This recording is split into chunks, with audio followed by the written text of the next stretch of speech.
Getting ready for vacation or holiday.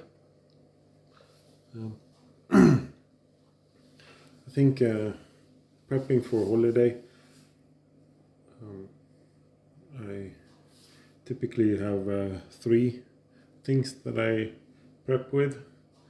Of course, going off for a week or two, you need to have an automatic top-off system to top off the fresh water, and in this case I actually purchased a D&D top off. I'm going to use it for now in this system, but I'm going to move it to another system later because it's not so good for this type of system, because it's measuring on the first level, but my lowest point is in this filter, so I should have a optical sensor in that filter instead.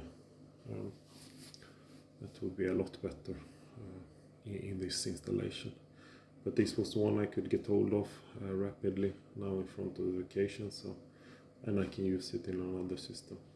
So you need to have a top-off system, and then you also need to monitor what is the rate of freshwater consumption. And according to my experience, it varies with the weather. If it's very cold outside, the air gets very dry, and then I have a very high consumption, whereas in the summer it's typically not as high. Second one is an automatic feeder, and now I've installed one here. I had to first of all, the feeder is actually a Fishmate version 14 now. It's a very old design, but it's close to bulletproof, I think. One of the problems you have with feeders, like the rolling feeders, is that if the step motor jams, it can overfeed your system quite rapidly. But this one, it actually runs on a mechanical clock, so it is only running 1 revolution per day, and then it ticks off the number of feedings you want per day. So if you want 2 per days, there's no way it's going to give you the full batch of 14. So maybe I do an unboxing or a review on that one because I really like it.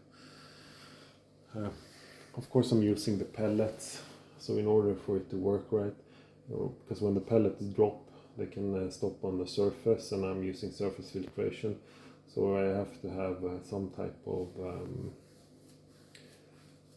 of glass that contains the pellets until it's soaked up enough water to go down into the water. And here's it's DIY acrylic, just stitch it together quite rapidly.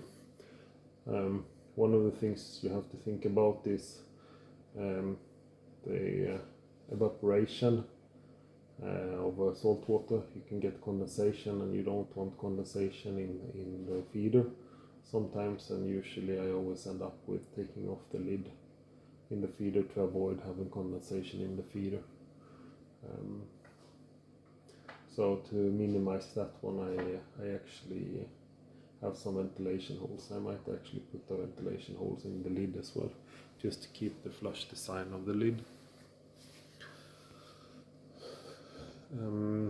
So that was 2, automatic top-off and feeder. You have to get that working. A third one actually, and that's an important one, I actually have an alarm. The house alarm is also putting an alarm if the house is out of electricity for more than 2 hours. Then I get a text to my phone stating that the electricity is off, and I think that's good insurance, because you need the electricity to get the water flow, but also get the heat into the system from the heater. So that's the third one. I tried to target that the system I should be able to leave. I've always targeted that I should leave the system for 2 weeks. That's my target. I should be gone for 2 weeks without big issue. Currently I think I will only be able to do 4 or 5 days, because it's very dry now, so I have a high consumption of top of water. Of course I can add up a bigger bucket of water, but it also I want to avoid, if anything happens with this new automatic top of unit, that I overfill the aquarium because the top of unit is failing. One of the things I like about the D&D top off is that it's actually the 2 diodes. So if one of the diode fails, the other one will warn that the level is too high, so it doesn't fill up. So I think by that, I think I'm ready. Then I also think that this system now has been running for 3 weeks, a few days, over 3 weeks. It's running quite well actually, over my expectation, and as you see from my last video a week ago, I've actually crammed or loaded the systems with more corals, focusing on the SPS. So I have the bird's nest, the pink bird's nest in the middle. I got a good sample of that one. It's a sample with a strong, thick skeleton. And then I have I got a piece of a dying coral for the Milka. But then I got the opportunity of actually buying a good sample of the Milka, so I bought that one as well, because I think that's going to take a lot of time to get that one to recover, and I might not even be able to in this system. But let's see, it's alive. Yeah, so we're trying to rescue a dying coral on the right.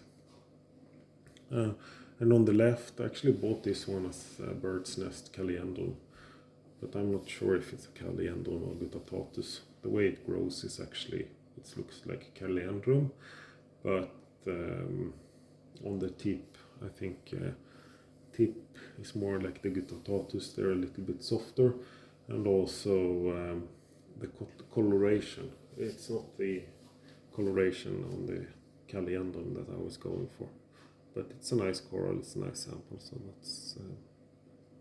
that's good. So idea is to put the Milka on the right and the bird's nest on the left.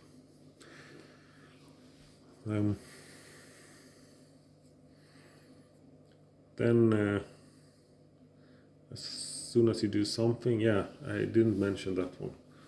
Also with the bird's nest, I went in to remove the final 3 or 4 actually Rhodactis, to have them ready to get out of the system. When you do something, you always note that you have to do more. And one of the things I'm noting now is that actually now that I know I'm adding the SPS corals, I think the overall water flow in this system is a little bit too low. So I'm starting to think about different streamer options to get more movement in the water than what I have.